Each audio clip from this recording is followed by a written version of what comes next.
आज के इस एपिसोड में आप जानेंगे अमरनाथ धाम के कुछ दिव्य रहस्य।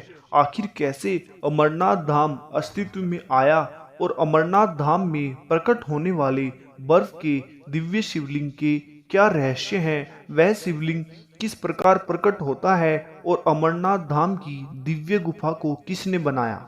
इसलिए वीडियो में अंत तक बने रहिए। अमरनाथ धाम जम्मू कश्मीर के श्रीनगर में स्थित है। यह श्रीनगर शहर से 145 किलोमीटर की दूरी पर स्थित है। यह धाम भगवान शिव को समर्पित है। हिंदू मान्यताओं के अनुसार भगवान शिव ने माता पार्वती को अमरनाथ धाम में अमर कथा सुनाई थी, तब से इसका नाम अमरनाथ हो गया।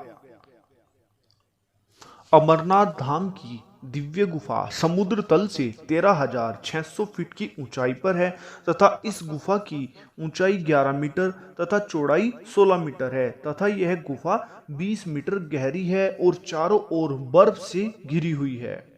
इस गुफा से जुड़े हुए बहुत सारे रहस्य हैं, जिनमें से सबसे बड़ा रहस्य यह है कि जब से यह गुफा निर्मित हुई है तब से लगाकर आज तक इस गुफा में जगह जगह पानी की बूंद टपकती रहती है, जिससे एक नियत स्थान पर यहाँ पर शिवलिंग का निर्माण हुआ है, जिसको स्वयंभू शिव कहा जाता है। और इस शिवलिंग की सबसे बड़ी विशेषता यह है कि यह शिवलिंग समय के साथ साथ अपने आकार को बदलता रहता है, क्योंकि ऐसा माना गया है कि यह शिवलिंग प्रतिपदा तिथि से पूर्णिमा तिथि तक अपने आकार को दिन प्रतिदिन बढ़ाता रहता है और कृष्ण पक्ष की प्रतिपदा से लगाकर अमावस्या तिथि तक इस शिवलिंग का आकार दिन प्रतिदिन घटता रहता है। ऐसा क्यों होता है, वैज्ञानिक भी आज तक यह नहीं जान पाए। शिवलिंग से जुड़े हुए बहुत सारे रहस्य हैं, जिनमें से एक रहस्य यह भी है कि वहां पर पड़ने वाली बर्फ हाथ में आते ही फिसल जाती है, जबकि शिवलिंग जिस बर्फ से निर्मित होता है वह बहुत ही कठोर एवं ठोस है।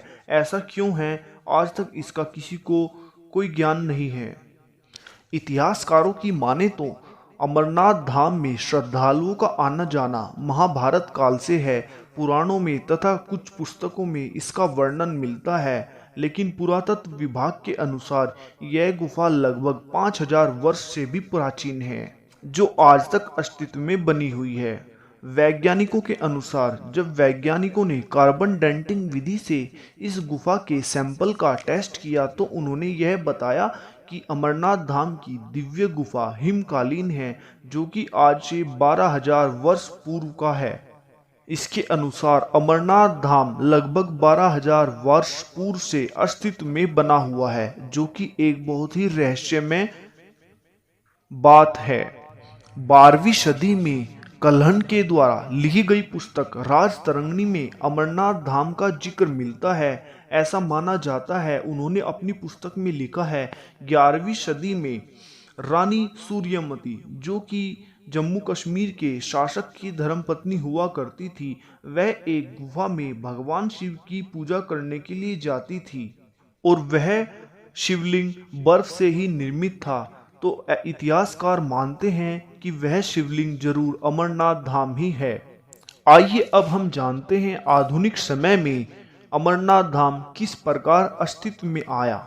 सन 1850 में बूटा मलिक नाम का एक गुज्जर ग्वाला था, जो अपनी भेड़ बकरियों को चराते हुए अमरनाथ धाम के आसपास घूम रहा था। उसने वहां पर एक बड़ी गुफा देखी और गुफा में प्रवेश कर गया। जैसे ही उसने इस गुफा में प्रवेश किया तो वहां का नज़ारा देखकर हैरान हो गया और जाकर जम्मू कश्मीर के शासक को पूरी बात बताई।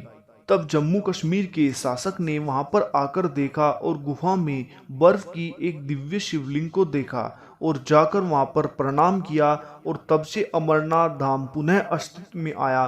तब से लगाकर आज तक यहां पर श्रद्धालुओं का आना जाना पुनः बना हुआ है। अमरनाथ धाम में श्रद्धालुओं का आना जाना बहुत ही दुर्गम मार्ग से है, क्योंकि वहां का रास्ता बड़े बड़े दर्रों, झीलों तथा घाटियों से बना हुआ है। वहां पर जाने के लिए अपनी जान को मौत के मुंह में धकेलने जैसा है।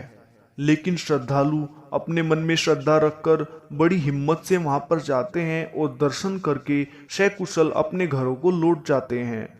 आइए अब हम वीडियो के अंत में जानेंगे अमरनाथ धाम जाने का सबसे उचित मार्ग कौन सा है।